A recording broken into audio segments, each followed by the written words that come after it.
Fun fact that I learned while living off the grid, going from woods, under gazebos, under trailer, wood line to wood line, Lowell, Lawrence, Haverhill, wherever the hell I am.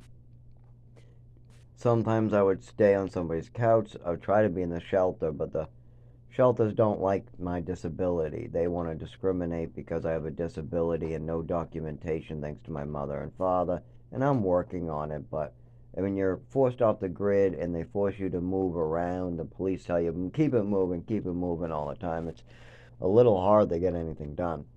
But, anyways, the fun fact is very, very heavy set people will pay homeless people to shoot them up. There's a lot of heavy set people, fat people out there that will go near the shelters, and I've seen this through just the communities down there, and I just found it unbelievable. They'll buy heroin or their drugs or cocaine, these fat women, these fat men, but then they'll need to find a clean needle from Walgreens, so they'll pay like $3, get a full bag. But then they need to find somebody who can keep their hands steady. There was like two girls that could do it really well. I was never good at injecting people. I mean, I can find your best vein for whoever is doing it, but I don't. Ugh. I mean, I was better at telling people, go get stitches, go here. You need to talk to this person. You need to go to this building. I don't know why they called me the homeless doctor. I never. I just told people, this is what's going to happen. You're going to get an infection. That's going to hurt, and you're going to need to go here. And it would happen, and they would go there. That's it. But as far as this stuff, oh my God, I used to see this all the time. There was this blonde, I don't know, 40-year-old who was always called upon for this. I would be downtown and I would see this transaction go along. And even one time in the house, I even seen this go on in Lynn. I was like, what?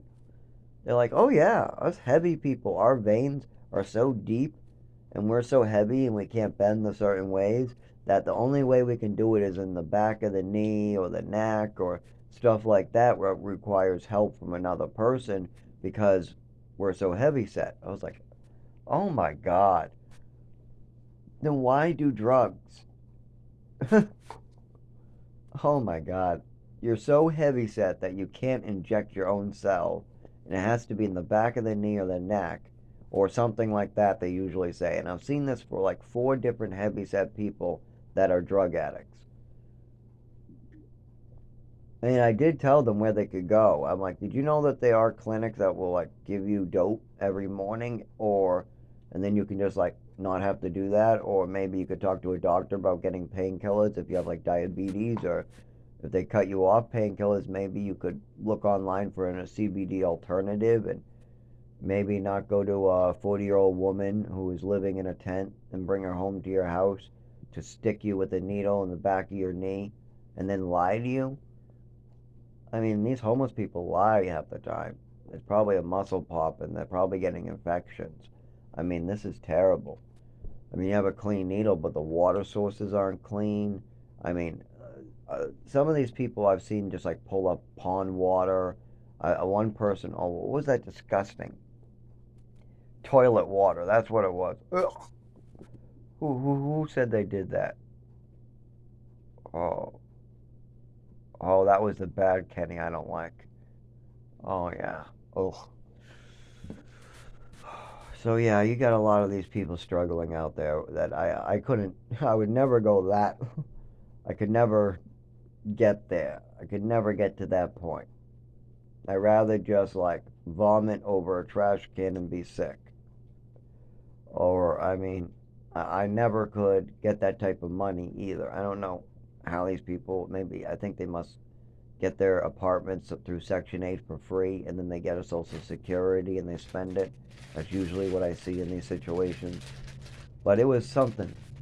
Now, you don't think is going on in society? You don't think that these heavy, heavy, big people are doing drugs and injecting themselves and having trouble.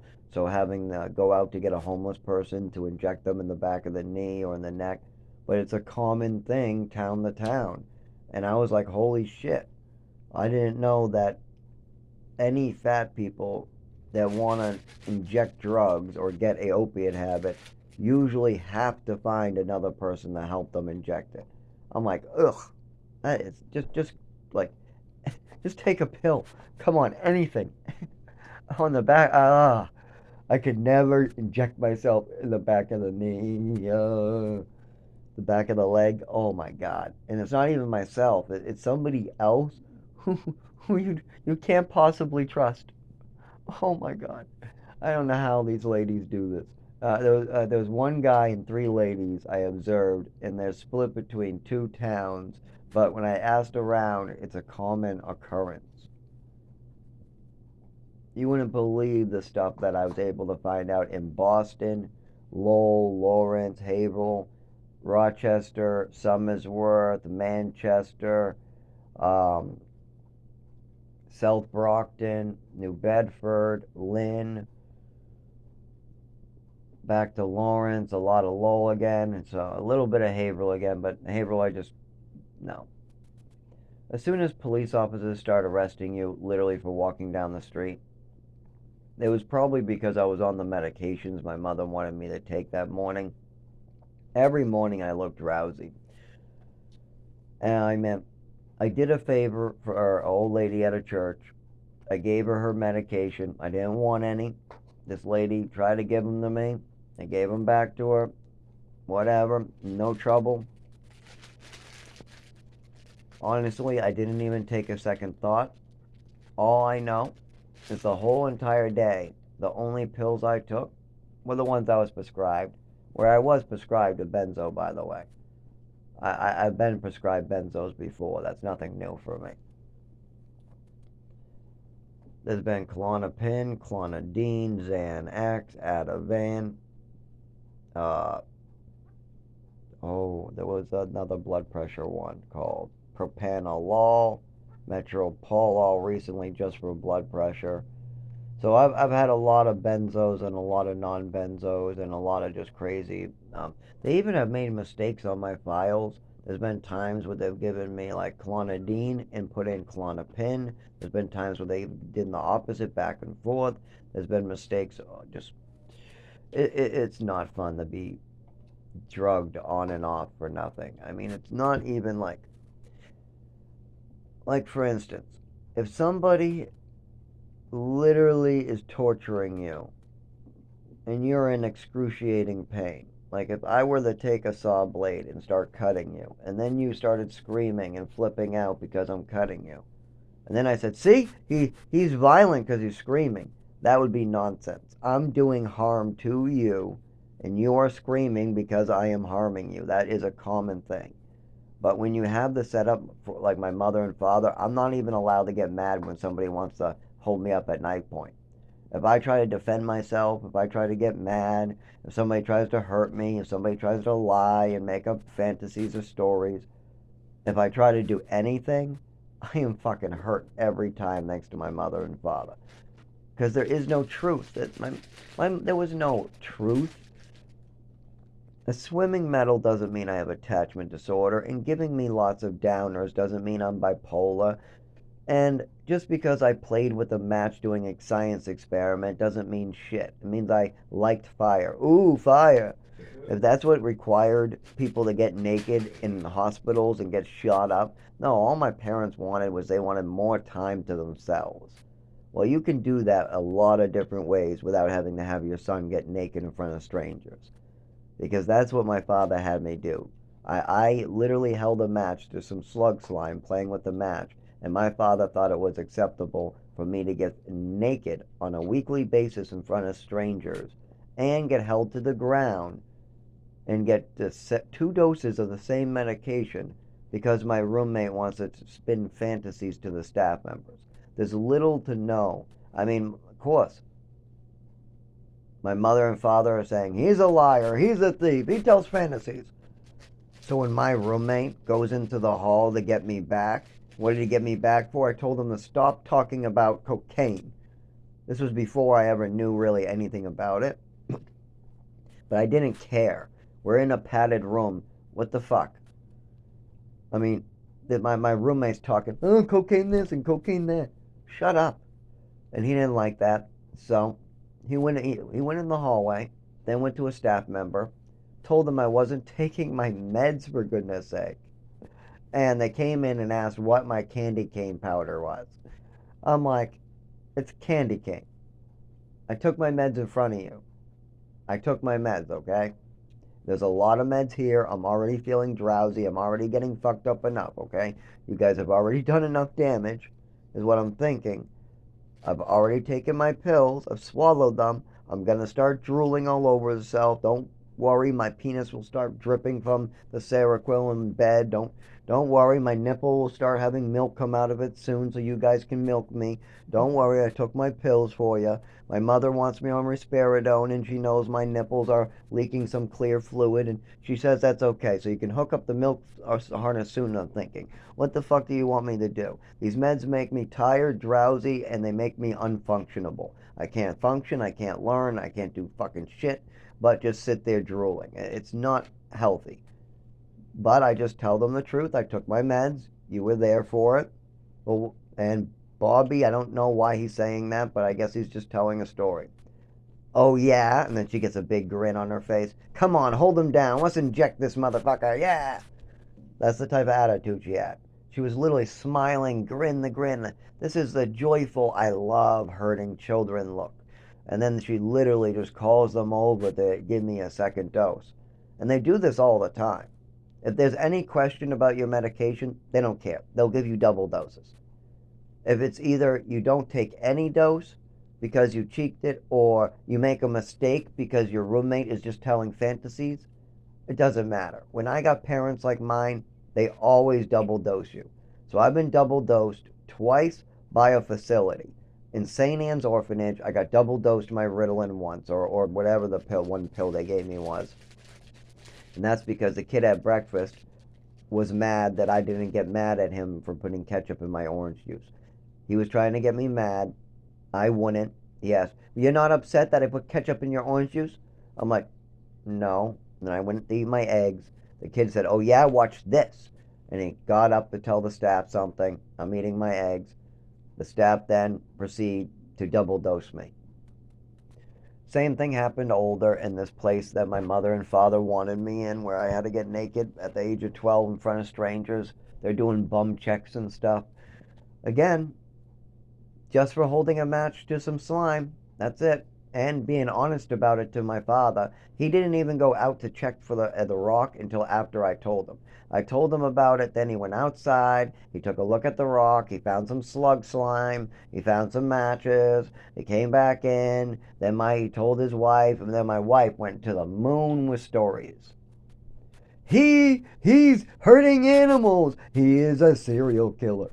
Oh, he's gonna burn down some buildings. Trying to come up with all these horrific. He's a liar. He's a fantasizer. He's mentally ill. We need to drug him. How many more pills? He's bipolar. He has attachment disorder. We need the pills. Let's go get the pills. Bring him to the doctor. No, no, no. Let's put him in a treatment center. Yeah, let's get that motherfucker naked in front of strangers. Yes. First, he'll get naked in front of the nurses and the professionals, but then when we visit, they'll just have a staff member in the middle of the night undressing him to check him. Yes. I mean, they never touched me. One staff member did check my bum by spreading my cheeks, but that's it. He'd put on some gloves and spread my cheeks, but I'm butt naked. And sometimes they used the curtain when it was women, but some of those men, they didn't use the curtain, and there was one staff member, thank God, that was just like, "Kid, squat." He didn't want to look at you. He didn't want to look. He didn't make you turn around. He let you stay in your underwear. He'd say, "Give a shake. You promise me I don't have to go any further?" "Yeah, you've never done anything. Get in there." So thank God there was one staff member who maybe, I only saw him one time, that let me keep my underwear on. And there was the women who I had to use the screen. But the guys who probably should be using a screen, I would think. I mean, as an adult, I swear, like when I go to a rehab, I use a screen. So I don't understand why these children don't always have to have a screen. Maybe these kids are sneaking stuff in. I don't know. But no matter what, I didn't hit nobody in the face with a hammer. I didn't burn down a house. I didn't fucking chop you up into pieces. I didn't cut a toe off. I didn't hold you at knife point. I didn't fucking take a baseball bat to your leg. I didn't freaking take a dart from a dartboard and throw it at my brother. This is the shit that these people are in there for. And then you got one guy talking to himself in the corner, literally hearing voices, having a full conversation with himself. There's another kid down the corner that's schizophrenic and says he hears 5 different voices. And then you got 3 kids that are over medicated, just drooling on themselves that are normal. I used to find these kids every so often. They usually came from like foster homes and they just would be drooling on the corner. I had no idea what that was about, but they seem pretty normal when their meds wear off. There's a lot of these kids that are normal once when their meds wear off. They take all this dosage of meds. They sometimes act like super weird, and then they're back to normal as soon as the meds wear off, or semi-normal. I'm not quite sure what's going on, but I'll tell you this. My mother's lies is a big problem. You don't want to lie to a doctor. And I know for a fact my mother's lying to doctors because she took my swimming medal out of my hand and she then brought me to a doctor and lied to the doctor in front of me. When I mentioned an overdose, my mother lied and made up her own fantasy and what she thought everything was. Not only this, my mother kept on acting like she was the doctor and that she knew everything about everything under the sun. And that's not helpful. So, and she also kept me trafficked from state to state to state, which means that you're not allowed to establish with real doctors. So there's a lot. Plus, I was cut off from all doctors and medical care except for a psychiatrist. While basically, for most of the time I was in New Mexico, I will only, well, in New Mexico, no doctors other than the person who owned the building. And he was just like a psychiatrist. And that's not like he's just really, oh my god, he has kids coming to him talking about the black guy hurting them. So there's no way that things are good with him. You got Maine, no doctors whatsoever. You got Massachusetts, only psych doctors and a primary care. And by the time I bring up the overdose, my mother's now lying, going, I don't remember, it must have not happened. Shit like that. Even though in Westford, when we were talking about the same issue, she said, oh yeah, I gave him medication and it was a combination of the medication that caused some type of allergy attack. What meds were they? Oh, I don't remember, my mother said. Not only this, at the time of the overdose, she refused to bring me to the emergency room when she was on the phone because she knew there was some type of emergency going on. Before I passed out, my mother did go on the phone because I was screaming for help. I was trying to scream, help, help, help. I couldn't see out of my eyeballs anymore. I couldn't feel my hands on the carpet. I couldn't stand up when I was trying to ask for help. And I was scared and I said I couldn't talk. Somehow she understood me for a little bit before I just lost my nervous system completely. Then I ended up passing out. My breathing slowed down on a pile of newspapers. But she was on the phone, pretty panicked, until they told her to bring me to the emergency room and it could not be an allergy attack. So at that point, I wasn't allowed to get any neurological care and they never reported the illness. Instead, my mother just hung up on them and let me sleep it off. When this was brought up again and again at the doctor's, my mother's response was to move me to another state. Almost immediately after these things were brought up, or teachers or doctors or anybody looked into it. Now that I'm bringing it up again, my father's now trying to say it's a fantasy, it's a lie, or anything to try to cover it up. And you got people just acting crazy in society today. I'll give you an example. I had some guy outside my window today going, I'm suicidal, I'm suicidal. Not even kidding. Making moaning noises. I don't know what it was about. Could be something to do with the landlord trying to pull a trick, or it could just be somebody who really needs help. I have no idea which one. So I handled it in the appropriate way. I made out a report, so that sounds like somebody might need help out there. And I made sure that the reports went to the right people. And by having all that information on there, it really helps out. You get a recording, you get all that type of information, you make out the report, you send it in, and it gives everybody the straight up truth. And that's what really matters in life. It really, with the whole society falling apart with the fiat currency we have today, we got a big problem in the next 10 years. So the people at the bottom are going to suffer no matter what we do. So it's very important that we don't start just fucking around. So yeah, I work hard for that. And I try to work hard while my honesty and just keeping the record straight. But I've noticed in life that people, when they have any responsibility, or when they might be thinking that you're after them, or if they're going to lose any money, or if they just don't want to deal with something, or if they're just some jerk that never learned how to take responsibility for their own actions, or they're just some selfish asshole that doesn't realize what they're doing and they just get kicks out of hurting others. There's a million different ones. You got people who just smile and get kicks out of being assholes. You got a lot like that out there. Until they lose some toes or in pain for the rest of their life, if somebody comes over one day and shoots their kneecap out, or something bad happens in their family, then they're like, oh no, like what happened to me. I had something bad happen in my family because we had a crazy person in the family hurting people. That sucks. It really does to see that type of shit. And you have to do something about it. Now, what can I do about it? Well, you can report it, you can tell the truth, and if it comes to it, you can handle it in the best way you know possible with the tools you have possible at the time. I suggest following Jesus, but it's fundamentally true that everybody gets judged at one point, either in their life or not.